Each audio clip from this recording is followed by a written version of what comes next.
Salutations dans le Seigneur, mes chers frères et sœurs qui avaient encore une fois choisi d'écouter la parole de Dieu sur notre plateforme. Que Dieu vous bénisse. N'oubliez pas à partager avec vos amis. Avant d'entrer dans le vif du sujet de notre étude, nous allons incliner nos têtes et prier le Seigneur. Éternel notre Dieu, sanctifie-nous par ta parole. Ta parole est la vérité, Seigneur. Parle à travers moi, par moi, pour moi. Oins mes lèvres. Et Seigneur, remplis-moi de ton Esprit Saint, afin que les paroles qui sortent de ma bouche contribuent à fortifier la foi de ceux qui écoutent. Au nom de Jésus, nous te prions. Amen. Mes chers amis, nous continuons l'étude sur notre nouvelle série, La prière exaucée, partie 2. La prière exaucée, partie 2. Là, sur la partie 1, nous avons vu les exemples des prières qui ont été exaucées par Dieu. Nous avons vu l'exemple de Jabez, qui a prié et que Dieu a exaucé toutes ses prières. Quelqu'un qui est rarement connu, mais qui est seulement connu par le fait que Dieu a écouté et exaucé ses prières. Qu'est-ce que vous pensez que cette partie a été insérée dans la parole de Dieu? C'est pour nous inspirer, mes chers frères et sœurs. Nous avons vu d'autres exemples des prières exaucées en parcourant quelques exemples très frappants, comme l'exemple du jeune roi Salomon, qui a demandé de la sagesse, et Dieu ne lui accorda pas seulement la sagesse, mais Dieu accorda et la sagesse, et l'intelligence, et les richesses, et la gloire, et toute la réputation, de telle sorte qu'avant lui ni après lui, il n'y a personne qui a pu avoir sa gloire et son intelligence, parce que tellement sa demande avait plu à Dieu que Dieu s'est plu à lui donner et ce qu'il avait demandé et même ce qu'il n'avait pas demandé. La prière est exaucée, mes chers amis. Nous avons vu l'exemple qu'il nous faut avoir la persévérance dans nos prières. Il ne faut pas prier vite. Aujourd'hui, dans l'année de micro-ondes, dans les temps de l'instantané, dans les temps de WhatsApp, de Instagram, de tweet, où chaque chose qu'on envoie, email, chaque chose qu'on envoie va immédiatement, promptement vers ce qui il a envoyé. Dans cette ère-là, les gens, même les chrétiens, semblent ne pas avoir de persévérance. Ils veulent tout ce qu'ils veulent tout de suite et maintenant. Et quand ils n'ont pas eu, ils pensent que Dieu n'a pas exaucé, n'a pas écouté leurs prières. Mes chers amis, il nous faut avoir de la persévérance dans la prière. C'est ce que Jésus nous a enseigné à travers la parabole de la veuve qui fréquentait ou bien qui visitait un juge impitoyable et qu'il a fallu implorer jusqu'à importuner. Et en fait, le juge a cédé. Et Dieu a dit, et Dieu ne fera pas justice à ces élus qui crient à lui nuit et jour. Et il ajoute, il leur fera promptement justice. Oh, mes chers amis, que c'est beau aussi d'avoir la foi et la persévérance. Nous avons vu d'autres exemples. Nous avons vu l'exemple de Daniel, quelqu'un qui tellement plaisait Dieu dans ses demandes que chaque chose qu'il demandait, Dieu lui accordait non seulement ce qu'il demandait, mais il lui accordait encore plus et les conséquences qui en découlaient étaient encore plus importantes. Eh bien, nous avons vu aussi que dans certaines circonstances, il faut que la prière prenne son temps. Et nous avons vu l'exemple d'Abraham. Abraham a prié pendant des années. Il cherchait un héritier. Il a même fabriqué de sa façon un héritier que Dieu n'a pas approuvé. Il a dû patienter et quand il avait 99 ans, Dieu lui-même vient lui rendre visite et dans la visite, il lui annonça que lui avec sa femme Sarah, qui avaient tous deux passé l'âge de procréer, qu'ils allaient avoir un fils, le fils héritier promis, de qui sortirait le sauveur du monde, fit annoncer à Sarah et Abraham quand ils avaient respectivement 89 ans et 99 ans. Mes chers amis, patientez, attendez avec patience. Ne vous disiez non, que Dieu n'a pas exaucé, donc moi je passe à autre chose. Ce Dieu-là, moi je vais voir d'autres solutions parce que la solution de prier semble ne pas agir. Non, rien n'est impossible à Dieu. Priez, persévérez, espérez et attendez. Ayez la foi et Dieu interviendra au moment opportun. Aujourd'hui, nous allons maintenant nous attarder sur les promesses concernant la prière et nous allons commencer par voir les promesses de Jésus. Jésus lui-même, il nous a dit qu'après avoir vaincu la mort, il est monté et il s'est assis à la droite du Père. Et là où il est, l'un des travaux qu'il fait, c'est de prier pour nous. Eh bien, ce Jésus lui-même, il dit ceci. Matthieu 7, versets 7 à 11, nous lisons la parole du Seigneur. Demandez et l'on vous donnera.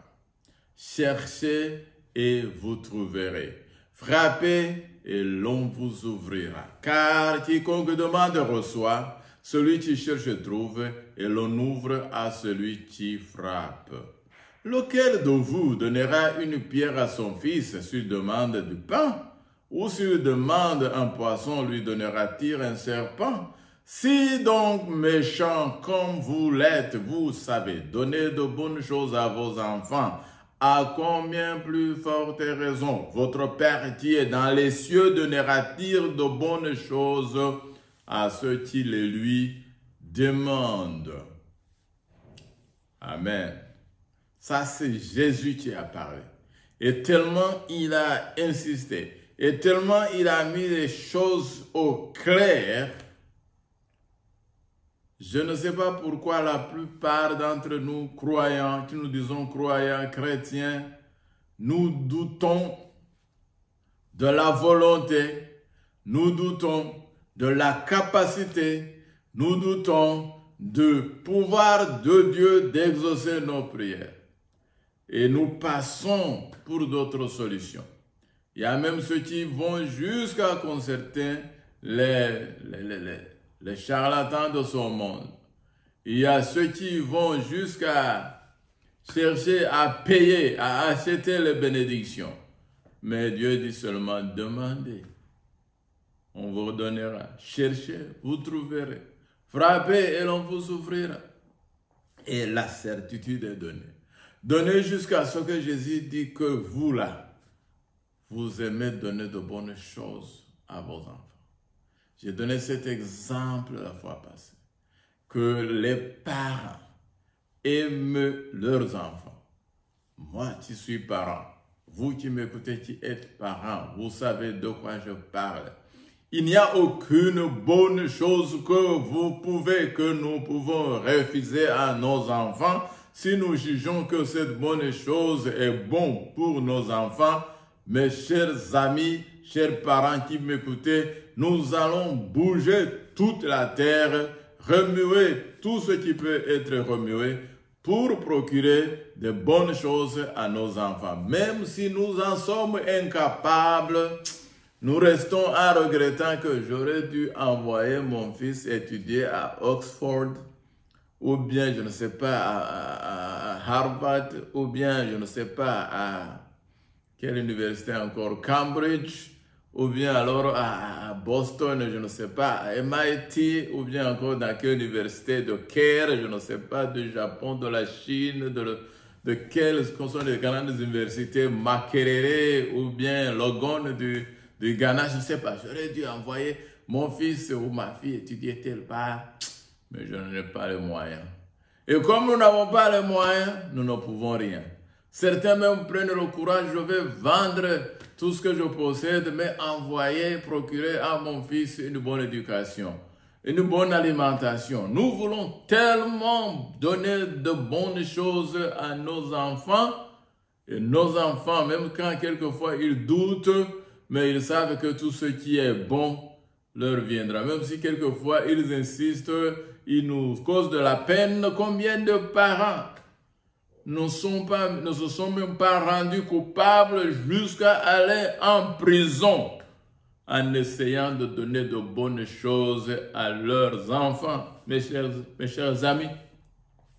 Et donc, si, et Jésus précise, méchants comme nous le sommes, comme vous l'êtes, moi et vous savez donner de bonnes choses à vos enfants. À combien plus forte raison votre Père qui est dans les cieux donnera-t-il de bonnes choses à ceux qui le lui demandent? Je ne sais pas quelle est la plus grande assurance que vous avez que Dieu nous donnera tout ce que nous lui demanderons dans la foi et en prière. Et donc, en lisant ce texte de Matthieu 7, je ne sais pas pourquoi il y a des prières qui ne sont pas exaucées. Sinon, des raisons doivent être cherchées ailleurs. Mes chers amis, Jésus a encore insisté, réitéré son insistance. Il dit en Jean chapitre 14, versets 13 et 14, et Jésus insiste, et c'est pour notre paix, pour notre bonheur, pour notre joie. Jésus dit, Jean 14, 13 à 14, il est dit, et tout ce que vous demanderez en mon nom, je le ferai, afin que le Père soit glorifié dans le Fils. Si vous demandez quelque chose en mon nom, je le ferai.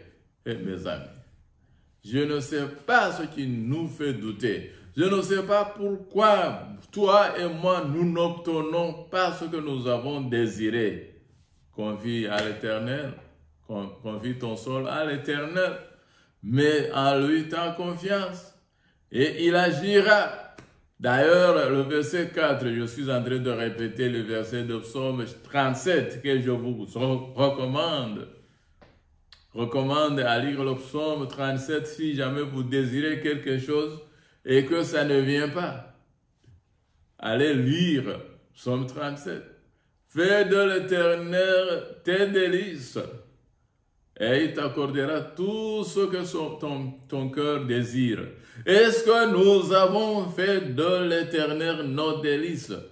Ou bien nous voulons seulement, comme je soulignais la fois passée, aller vers l'Éternel pour des cadeaux, mais nous ne sommes pas intéressés par avoir une relation d'amour avec lui. Et si les parents encore le savent, si leurs enfants ne viennent que pour les biens matériels, les biens physiques, les biens tangibles, mais ils ne veulent pas une relation d'amour, ils ne respectent pas les parents, ils ne veulent pas changer leur vie pour le modeler à ceux des parents, je ne pense pas que ça fait plaisir à ces parents à donner à leurs enfants.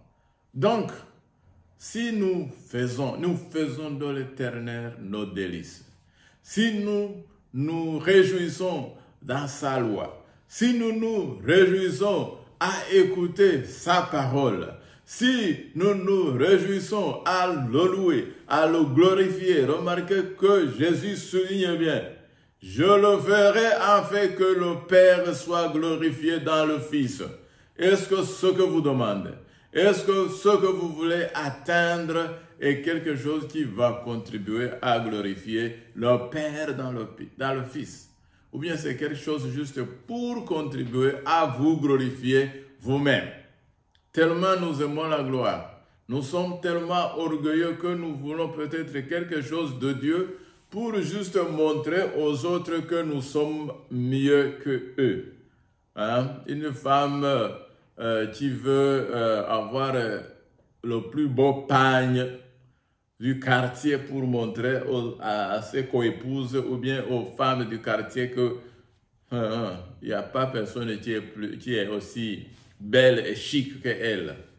Ce sont des choses-là qui rendent peut-être malheureux nos prières. Pourquoi nous prions?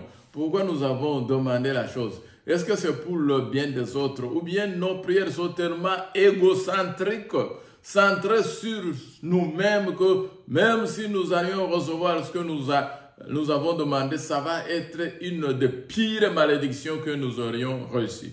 Et Dieu, qui sait bien donner de bonnes choses à ses enfants, pourrait sauvegarder, te donner la chose parce que ton cœur est mauvais, ton cœur est méchant, et si tu as la chose, c'est pour ta destruction. Qu'est-ce que tu veux? Ou bien alors Dieu a vu que si tu es cette chose, ta vie sera un désastre. Tu seras peut-être, tu auras eu le sort de ta mort même, c'est là. Tu cherches par exemple une moto et tu précises la marque de la moto. Mais la moto, c'est la mort pour toi. Dieu qui sait voir toutes les choses peut ajourner, donner ce que tu demandes. Mes chers amis, nous allons encore voir une autre instruction de Jésus. Matthieu chapitre 6, versets 32 et 33, Jésus nous dit: car toutes ces choses, ce sont les païens qui les recherchent. Votre Père céleste sait que vous en avez besoin. Et il ajoute, verset 33, cherchez premièrement le royaume et la justice de Dieu, et toutes ces choses vous seront données par-dessus. Vous cherchez une belle maison, les païens en cherchent aussi. Vous cherchez une bourse d'études pour aller étudier dans une grande école, ou bien pour même simple, vous voulez envoyer votre enfant à l'université comme votre voisin l'ont fait. C'est une bonne chose. Les païens aussi le recherchent. Vous voulez guérir de votre maladie.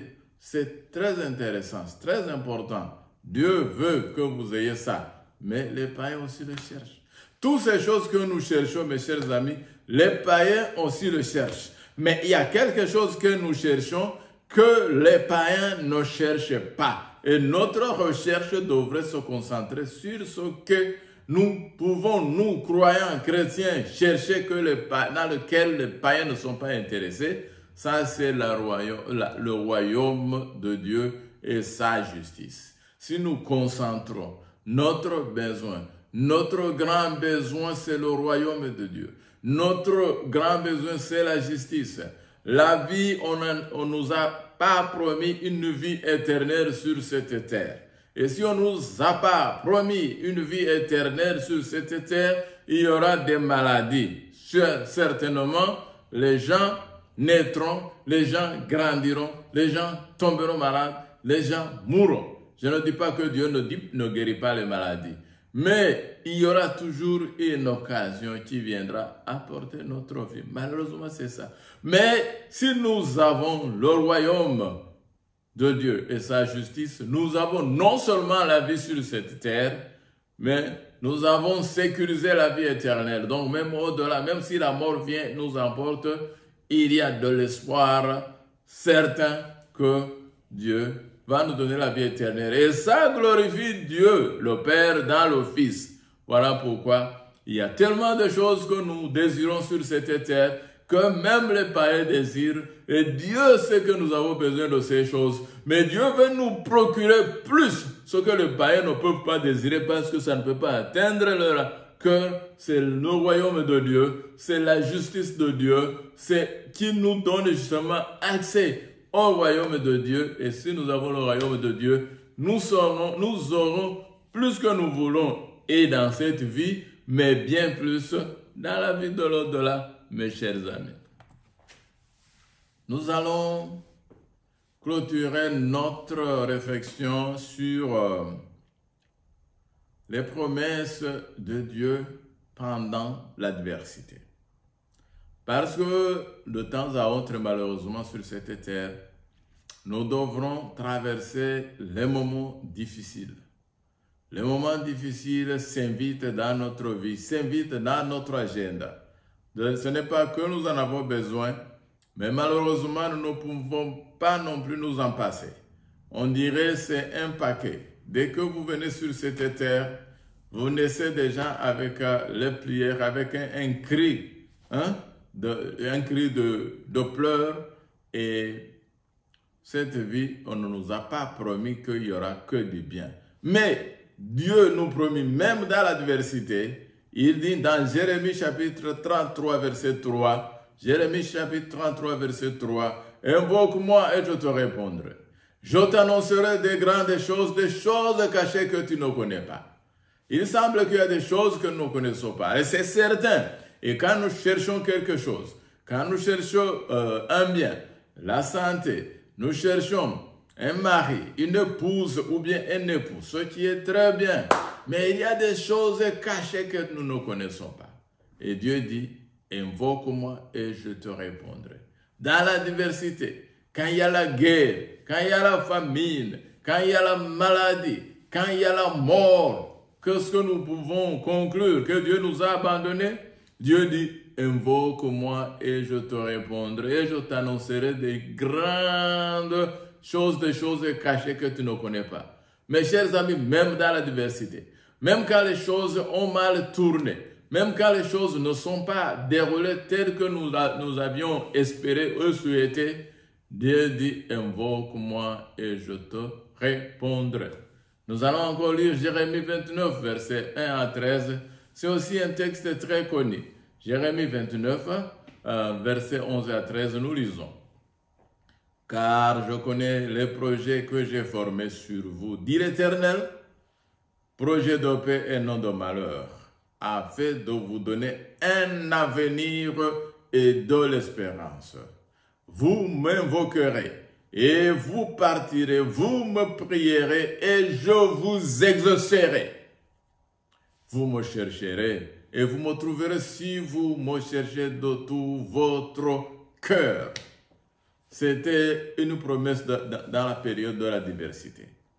Quand les choses ne sont pas en train d'aller comme nous avions souhaité, Jésus nous dit, je connais des projets que j'ai formés sur vous, dit l'Éternel, projets de paix et non de malheur, pour vous donner un avenir et de l'espérance. Mes chers amis, ne nous décourageons pas. Même quand nous n'avons pas eu ce que nous avons désiré, continuez à prier, à persévérer et à espérer. Et demandez même à Dieu, invoquons Dieu et Dieu nous annoncera les choses.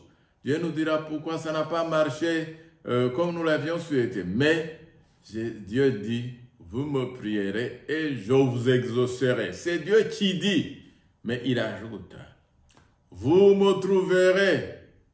Mais comment? Pourquoi vous le trouvez? Est-ce qu'on peut trouver? Il dit, vous vous rappelez, nous avons vu dans Matthieu 7, demandez et l'on vous donnera. Cherchez et vous trouverez. Et Dieu dit, vous me chercherez et vous me trouverez. Mais à quelles conditions? Si vous me cherchez de tout votre cœur. Est-ce que nous cherchons Dieu de tout notre cœur? Est-ce que nous voulons vraiment avoir cette relation intime avec Dieu? Est-ce que nous savons que notre vie, notre bonheur, notre succès, notre espérance, notre avenir dépend du fait que nous avons Dieu demeurant dans notre cœur. Si nous avons Dieu, si nous avons trouvé Dieu, nous avons tout. Mes chers amis, cherchons Dieu et il a promis qu'il se laissera trouver. Prière dans la promesse pendant la diversité, il y a les temps qui ne sont pas bien et dans lesquels quelquefois on est obligé de passer parce que nous sommes dans le monde de troubles.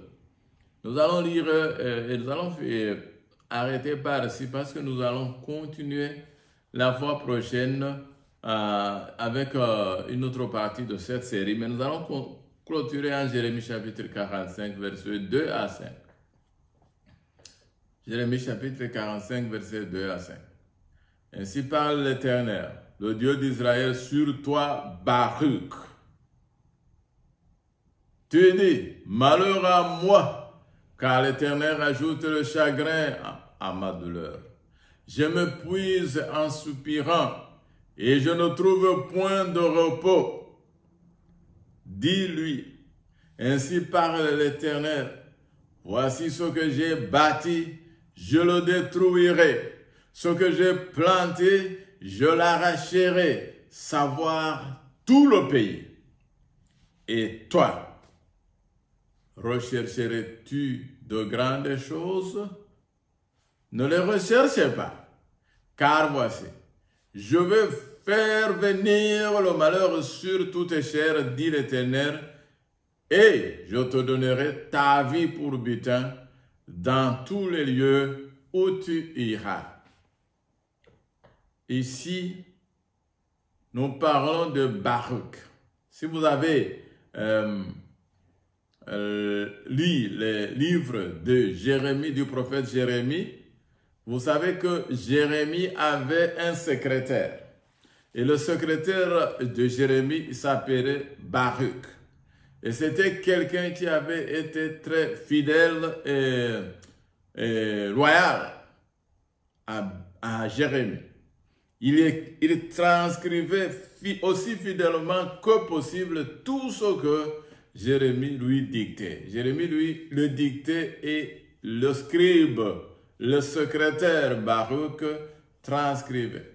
Et un jour, quelque chose d'inhabituel, de malheureux se passa.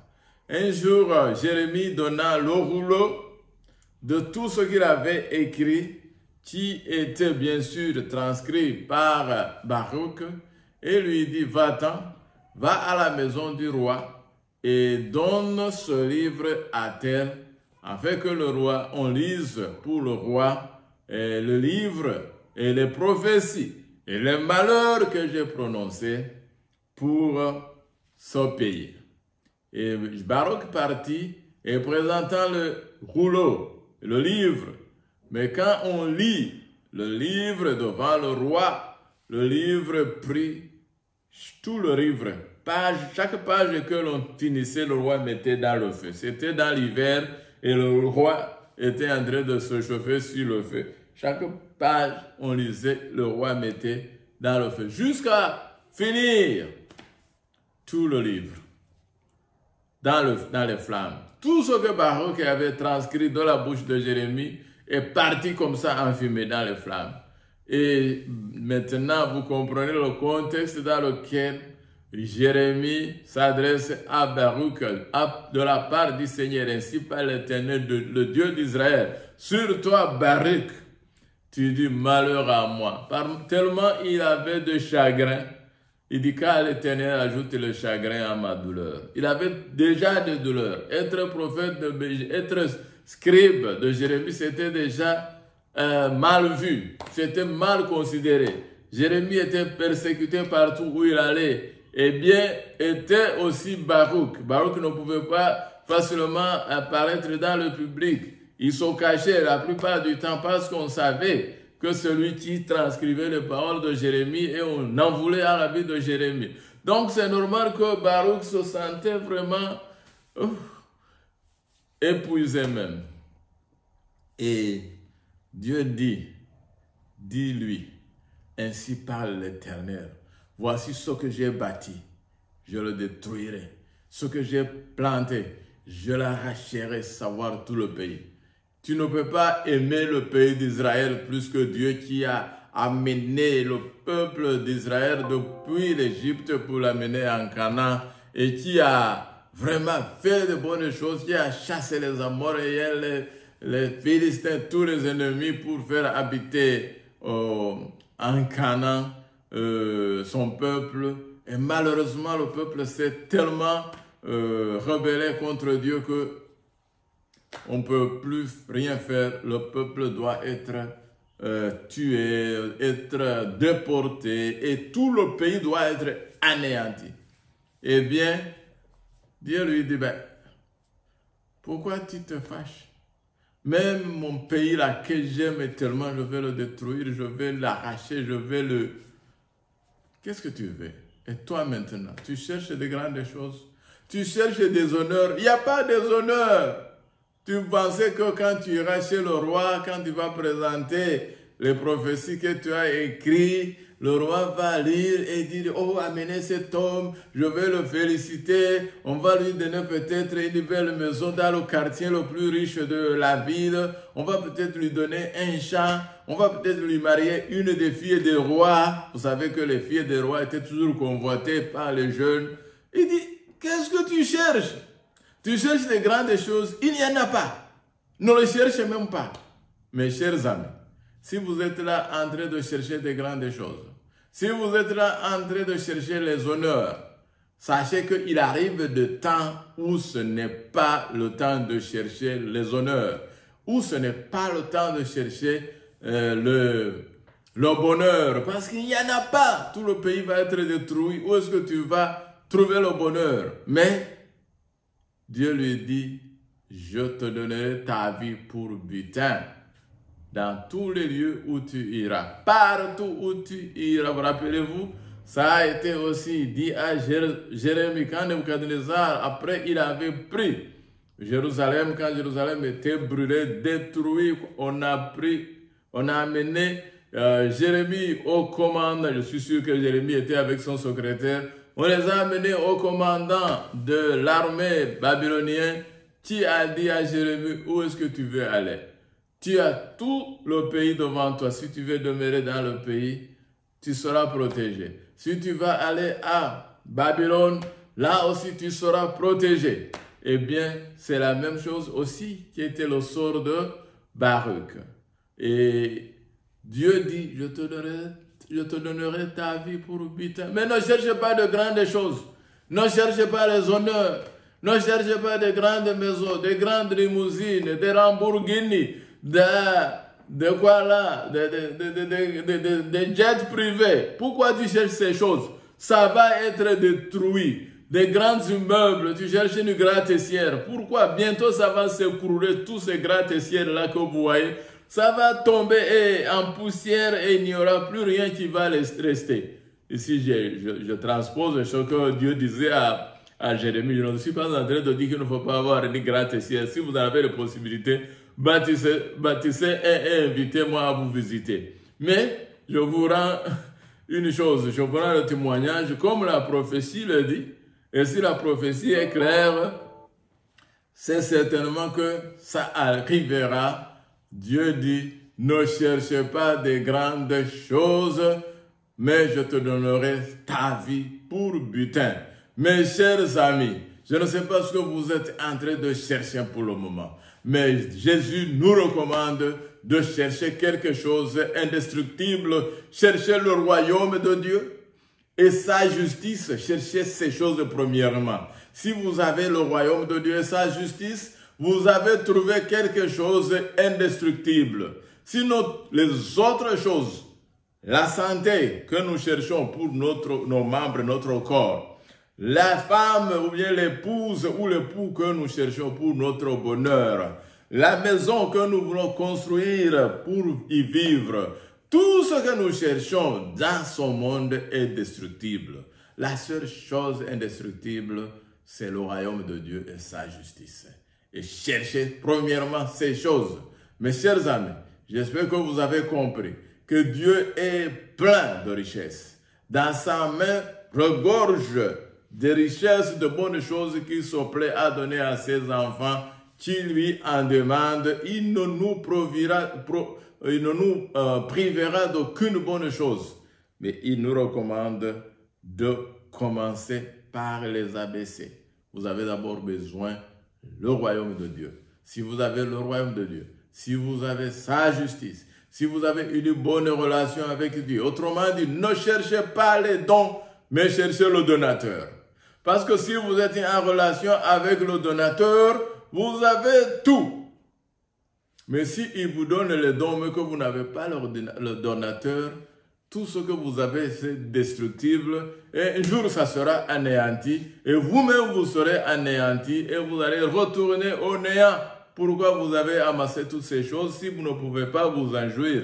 Donc, Dieu nous propose les dons indestructibles, et puis il nous promet que dès que nous avons les dons indestructibles, le royaume de Dieu et sa justice, toutes les choses que nous désirons pourra être ajoutées avec la vie éternelle. Mes chers amis, je vous recommande de chercher ce Dieu, de chercher sa paix avec ce Dieu, de chercher l'amour avec ce Dieu et de vivre en harmonie avec lui, avec sa parole sainte, et toutes choses que vous désirez va s'ajouter. Telle est ma prière pour vous et moi. Au nom de Jésus. Amen.